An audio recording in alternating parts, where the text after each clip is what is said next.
কুষ্টিয়ার কুমারখালী পৌরসভার জলাবদ্ধতা নিরসন ও নাগরিক সুবিধা নিশ্চিতে ৩৬ কোটি টাকার উন্নয়ন প্রকল্প নেওয়া হয়, যা এখন গলার কাঁটা। কাজের ধীরগতি আর তদারকির অভাব চরমে। খুঁড়ে রাখা ড্রেন ও ভাঙা রাস্তায় প্রায়ই ঘটছে দুর্ঘটনা।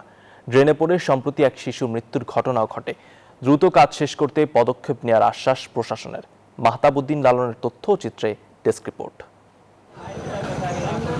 কুমারখালী পৌরসভার জলাবদ্ধতা দূরীকরণ ও নাগরিক সেবা নিশ্চিতে স্থানীয় সরকার মন্ত্রণালয়ের IUGIP প্রকল্পের আওতায় 2023-24 ও 24-25 অর্থবছরে প্রায় 36 কোটি টাকা ব্যয়ে 4টি উন্নয়ন প্রকল্পের কাজ শুরু করে পৌর কর্তৃপক্ষ।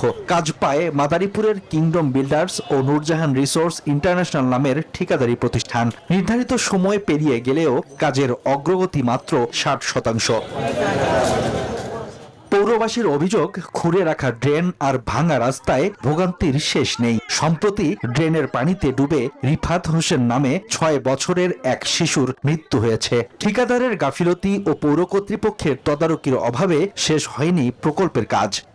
ওনারা যখন যেভাবে ইচ্ছা সেভাবে কাজ করতেছে। এমনি যাই একটু মানুষ যাচ্ছে, একটা ভ্যান গেলে উল্টে পড়ছে, হচ্ছে নানান ভোগান্তিতে আমরা আছি। আমরাও বেশ কয়েকবার করে বলছি যে যত কষ্ট হোক এই কাজ, এখানকার কাজগুলো আগে কমপ্লিট করেন, কারণ এখানে দেখা গেছে যে ছোটখাটো বাচ্চা আসতে থাকে, একটা বিপদ হয়ে যেতে পারে।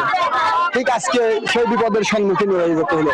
সচেতন মহলের দাবি, পৌর কর্তৃপক্ষের উদাসীনতা ও ঠিকাদারি প্রতিষ্ঠানের স্বেচ্ছাচারিতায় নাগরিক সেবা থেকে বঞ্চিত নগরবাসী।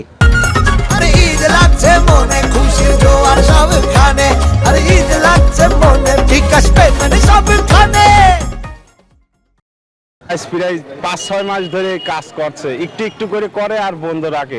4-5টা লেবার দিয়ে কাজ করাচ্ছে। আমরা যাতায়াত করতেই পারি না, স্কুল কলেজে মেয়েরা যেতে পারে না, বাজারঘাটের লোকজন চলাচল সমস্যা।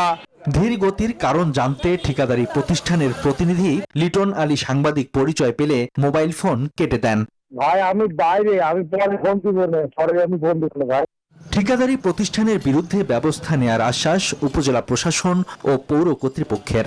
যদি তাদের কাজ সন্তোষজনক হয় তাহলে হয়তোবা সময়সীমা বৃদ্ধি হতেও পারে, আর যদি না হয় তাহলে হয়তোবা তাদের বিরুদ্ধে ব্যবস্থা আমরা নেব। জনভোগান্তি কমাতে দ্রুত নির্মাণ কাজ শেষ করার দাবি কুমারখালী পৌরবাসীর।